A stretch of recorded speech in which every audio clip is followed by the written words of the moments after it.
Hola clase, hoy vamos a hablar sobre español, el lenguaje en los Estados Unidos. So in this chapter we've talked about the Latino influence in various cities around the country, but today we're going to take a step back and look at the language that people speak and how that is influenced by their migration status and the number of generations that have been in this country. So, second and third generation speakers may be known as heritage speakers. And to find out exactly what that is, we're going to watch a video that gives us a rundown.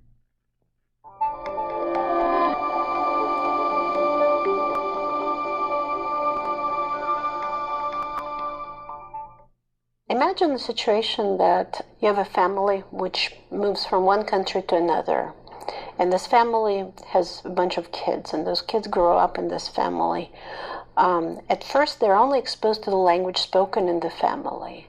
Let's say if we look at the United States, it could be a Korean or a Russian family living in New York, and the kid listens to Korean or to Russian. But then this kid starts going outside and playing with other kids. Then the kid goes to preschool and starts learning some English, no matter how hard the parents try not to expose that kid to English at first.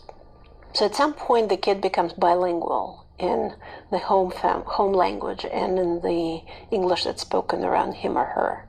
And eventually, what happens is that the kid becomes more dominant in English, and their Russian or Korean becomes much weaker, to the point that sometimes when children are in middle school, they stop speaking the home language and start talking to their parents in English.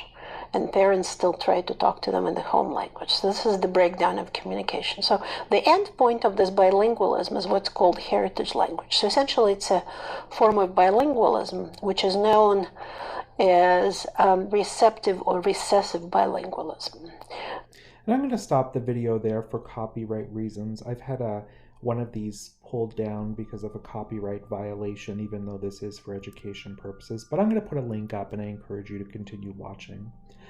So these kids, these heritage speakers, may or may not have taken Spanish in school, and much of what they've learned is from their relatives. Because of this, there are many anglicisms and ways of speaking that a native speaker, particularly ones from Mexico or Spain or another Latin American country, may consider wrong, and that's actually a form of discrimination, which is not okay. Let's take a look.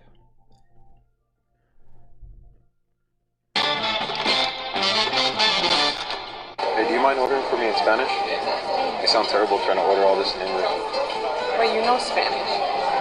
Yeah, but I sound like a total gringo when I speak it. I don't want to have to hear them talk shit about me in the back. Please? Me too. Okay, next. Hi. You're here for the Cable Nation commercial, right? Yep. You're a native Spanish speaker? Sí. Okay, great. Read the lines in Espanol, por favor. Ok. Con internet súper rápido, tú puedes hacer todo. I'm gonna need you to roll your R's a little more. Hey, could you help me with my Spanish homework? Yeah, sure. I have to translate this book. No. Can you ask him to get me some extra ranch dressing, please? You would like extra ranch dressing? Dressing. So I'm going to pause this. I'm going to leave the link there, but this is a really funny video, which I think some people in our class will identify with for sure. One of the problems we have is many children reject speaking Spanish with their parents, not just Spanish, but any second language. And some Latino parents refuse to teach their children that language. But not only Latino children, but we see this in Chinese immigrants and in immigrants from all over. They don't want to teach, they want their children to grow up learning English. And we ask ourselves, why is that the case? Well, we're going to get an explanation here. My dad has a story he loves to tell about how I came home the first day of kindergarten and he was speaking to me in Spanish, and I said, don't speak to me in Spanish anymore. There was a time in my early teens that I didn't want to be identified as Hispanic. The only person that I spoke Spanish with was my mother, and when she passed away, that was it. I didn't speak. La habilidad de comunicar. en español. When I was in college, I had all these classmates, and because my last name is Moreno, they all assumed that I spoke perfect Spanish. So they were sort of like, what are you doing here? Like, why are you learning Spanish? Don't you know Spanish? I am born in San Antonio, Texas, and I'm Mexican American, but I didn't grow up actually speaking Spanish. My grandparents spoke predominantly Spanish, but when it came to us, my parents actually decided to speak to us in English. Yes, they didn't want us to have accents. They wanted us to be acculturated. They wanted us to fit in. They wanted us to be successful. And to them, being successful meant English. So I'm going to stop the video there, but I'm going to leave the link up, and I encourage you guys to watch this because you never know when I may ask questions about this. So some of the issues that they don't address in the video is that, for instance, native-born Mexicans may look down upon Chicanos, Mexican Americans, because they feel that their form of Spanish is imperfect or even bastardized, because there are a lot of English loan words that get used in language. But the truth is that you are a native, you are an expert in whichever language you speak natively, right? So accents don't really matter. You know, if you use anglicized words in Spanish, that is okay if that's a language you grew up speaking. So there's a big battle, especially amongst linguists versus, you know, people who are more language perfectionists. Linguists look at this and think, wow, it's fascinating how these languages get mixed together. Well, language perfectionists, who thankfully are a dying breed, will say, well, you're not saying that right. You should speak right, either in Spanish or English. Well, bien, pues, so we're going to keep moving. It's a big topic. You guys can really fall down a rabbit hole in research, and it's really fascinating to watch this play out. Pues hoy vamos a repasar. Hoy es solo repaso de este capítulo, pues quiero que ustedes vean este árbol de familia para rellenar los espacios con las relaciones. So you guys can pause the video and do this, and then we will come back. Muy bien, so we have Timoteo, ¿no? Aquí Oscar. So, ¿cuál es la relación que vemos allí? Timoteo es... ¿Qué podemos decir? Wow, this is the wrong one to put up here. Yo voy a escribir abuelo, es abuelo de Timoteo, but not quite abuelo, right? Kind of once removed abuelo. Step-grandfather. Sergio, que tenemos aquí, es primo de Timoteo. Mauricio, que tenemos aquí, es ¿qué? De Daniel. Daniel es el cuñado de Daniel. Juana, que tenemos aquí, es nieta de Rosa. Beatriz, que tenemos aquí, es blank de Mauricio. ¿Dónde está Mauricio? Es esposa.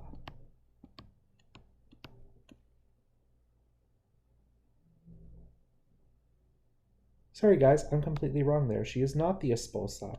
She is the hermana de Mauricio, unless they have some weird family dynamics going on there. So we're going to go back to Beatriz as blank de Timoteo, es tía de Timoteo. Lucia, aquí, es, oh no, her husband died. So what does that make her? Es viuda. Leonardo es de Rosa. Es esposo de Rosa. Muy bien, vamos a continuar. ¿Dónde están? Where are these people located? So pause the video and work through these, and then we'll come back.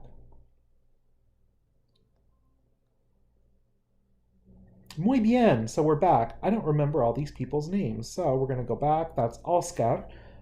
Oscar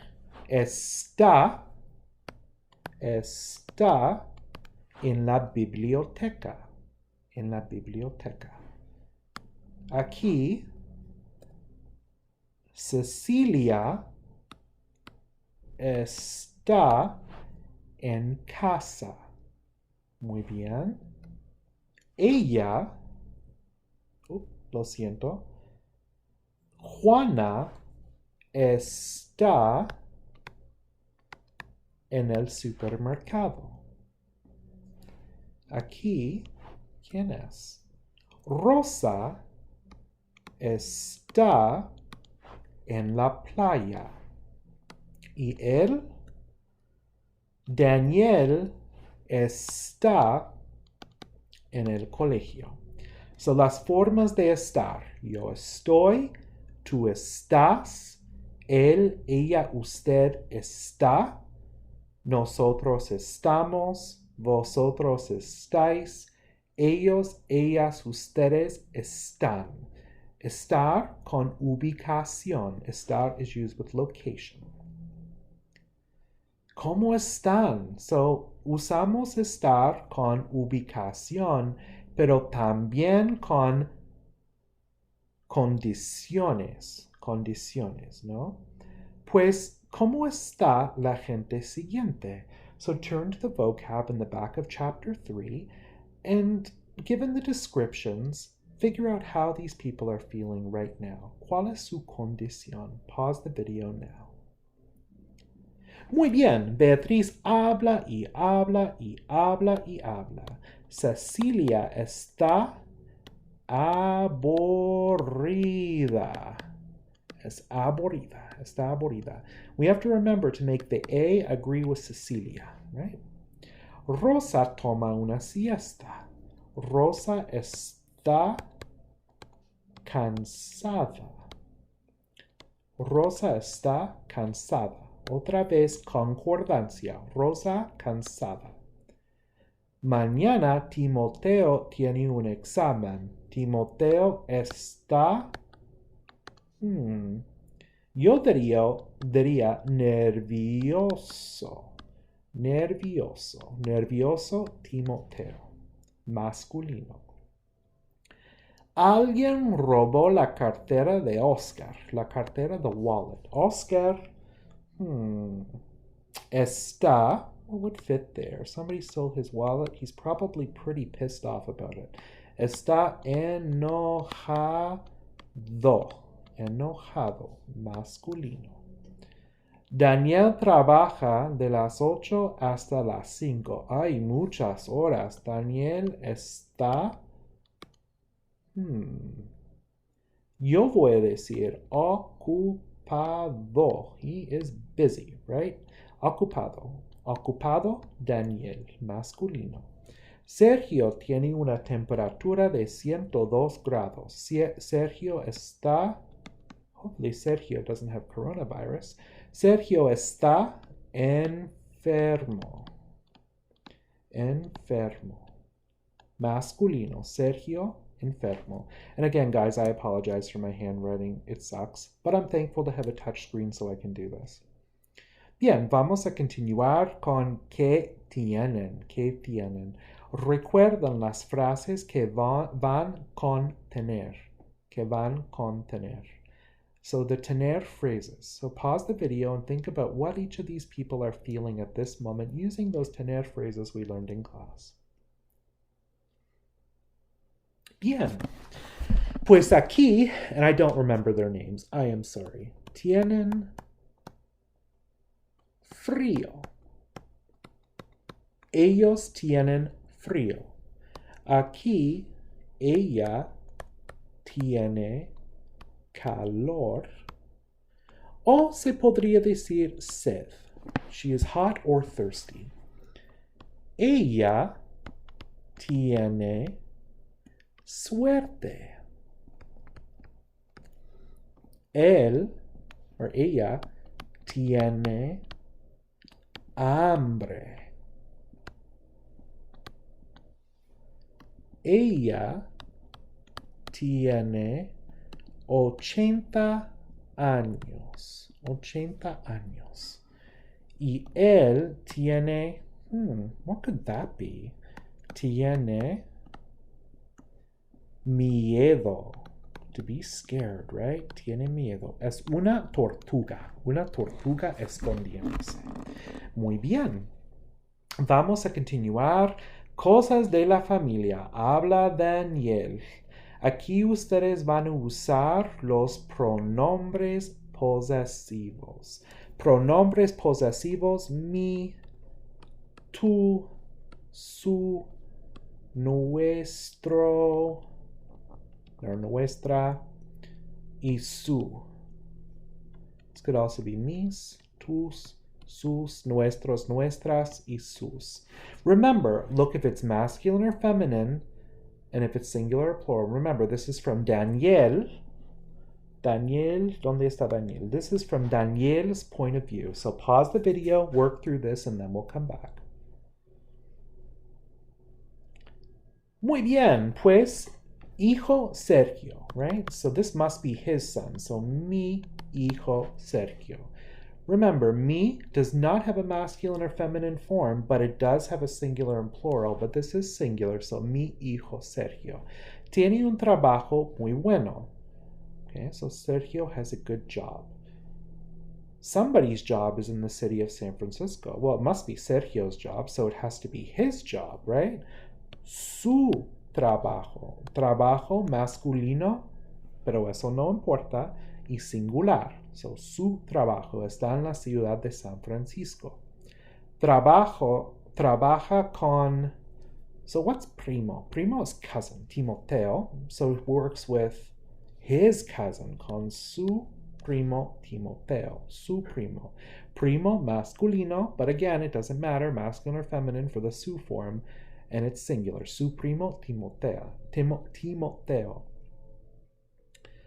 Bien, so blank esposa is Beatriz, right? So where's Beatriz up here? She's over here. So remember, it's Daniel talking, so he must be saying, my spouse is Beatriz. Mi esposa es Beatriz. Beatriz. Esposa, femenina, but that doesn't matter for the mi form, and it's singular. Mi esposa es Beatriz. Beatriz, lo siento. So we have Cecilia, Sergio, y Juana. Cecilia, Sergio, y Juana. And he's saying, my children are called, or our children are called, right? So I would say mis o nuestros. Mine or our. So we have hijos here, right? Hijos. We know esto es masculino, and this is plural, right? So the masculino doesn't matter for the mis form because that doesn't have a male and female form, but it does matter for the nuestros form, right? So nuestros hijos se llaman Cecilia, Sergio, y Juana. Abuelos, Oscar, Leonardo, y Rosa, right? So it can't be Daniel's grandparents, right? Because they're his parents. It must be his kids' grandparents. So we're going to go their grandparents, sus abuelos. Abuelos, we have masculino, plural, right? The masculine, feminine, again, doesn't matter, but the plural form does matter. Se llaman Oscar, Leonardo, y Rosa. Then he's saying something about Leonardo y Rosa, and he's saying papás, so parents.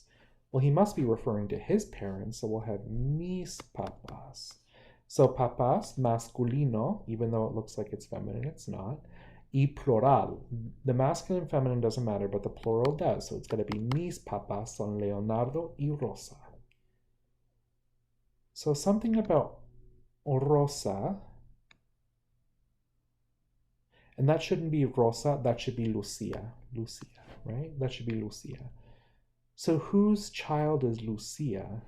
Leonardo y Rosa, so he would say their child. Su hija, Rosa, es viuda. So Rosa, femenino, singular. We know the masculino, femenino does not matter in this form, but the singular, plural does, and Rosa is singular. Rosa es viuda. We're talking about Timoteo, right? So her child Timoteo, so we're going to go with su, masculino, which doesn't matter, but the singular plural does.